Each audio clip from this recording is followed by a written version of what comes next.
Hər kəs bugün yağış sellərdən danışdığı bir gün mən sizə xatırladıram.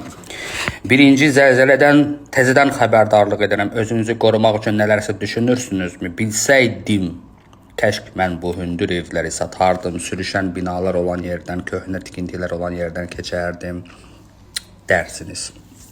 Amma deyim ki, Rusiyada yaşayan əziz gözəl qardaşlarım, sizlərə bir vaxtında bir proqnoz vermişdim. Rusiyada növbəti savaş gərginlikləri böyüyəcək deyə. Trump gəldi, nə dedi? Dedi ki, mən savaşı bitirəcəm 24 günə. Aylar da hələ ki yoxdur. Yalandan deyir də, Trump onu qoyan adamlar elə danışması üçün qoydurublar. Rusiya daha çox böyük itkilər verəcək, orada uşaqlar olanlar çalışın onları qorumaq yolları axtarın.